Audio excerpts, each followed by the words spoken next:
Alright, so I did mask this off perfectly, as you can see. I didn't get all the edges perfect. I'm just trying to protect the top of this from a lot of excess paint when I paint the bottom half, because we're going to do two-tone. So I just wrapped it a little bit, nothing major, just don't want to have a lot of paint build up underneath there. And we're going to try a different paint. You'll notice there's no primer, because we're going to try some of this Testors Extreme Lacquer, paint, primer, sealer, all in one, they say. Well, we shall see. But anyway, we're going to go ahead and give this a shot, see what happens. Okay, so this next step, I know it looks, pretty odd, but there's a method behind the madness here. My basement gets kind of cold, depending on the time of year. And these paint cans, well, they just don't like the cold. So when that paint gets cold like that, it just doesn't flow out of the can the way it should. So I took some hot water straight from the tap, put it in a coffee cup. I dropped the can in here for about 3-4 minutes, take it out, shake it, put it back in there for about 3 or 4 minutes, bringing it up to room temperature or better, and it just helps with the paint flow coming out of the can.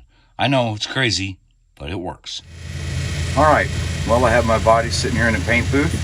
It's a little bit loud, but I have my fan going here that ventilates to the outside. You want to paint in a well-ventilated area or outside. So I got it setting up on my paint stand, and it's time to give it a shot, see what we got. Okay, well, I'm pretty impressed with this Testors Extreme Lacquer.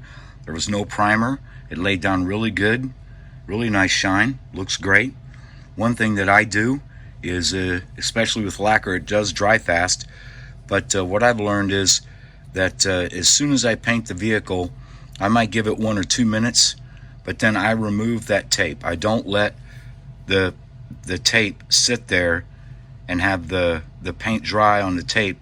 It kind of just creates a really hard film, and then when you do tear the tape off, you get a good chance of tearing, having some sharp edges on your paint, sometimes lifting the paint all the way off. So I don't let it dry completely. I take the tape off as soon as I can handle the car, and it came out pretty good. Like I said, you can see my masking there where it isn't perfect. I got some areas, but that's okay, because now we're going to mask it off on the other side, and we're going to put our top on.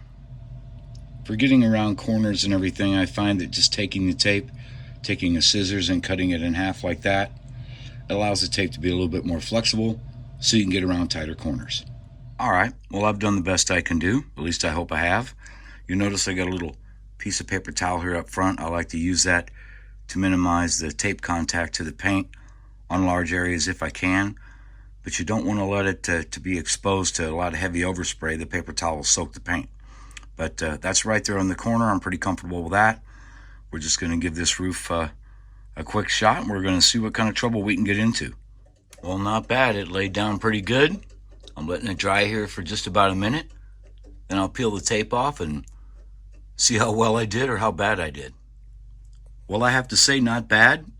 At least for me it isn't. Everything came out really well. Got clean lines all the way around the edges. If I didn't, well, that's what a paintbrush is for touch-up. But I have no complaints here. I like the color. It's what I was hoping for. The Testors Lacquer laid down really good with no primer. Like I said, I have no complaints. This was the effect I was looking for. So I hope this helps you guys a little bit.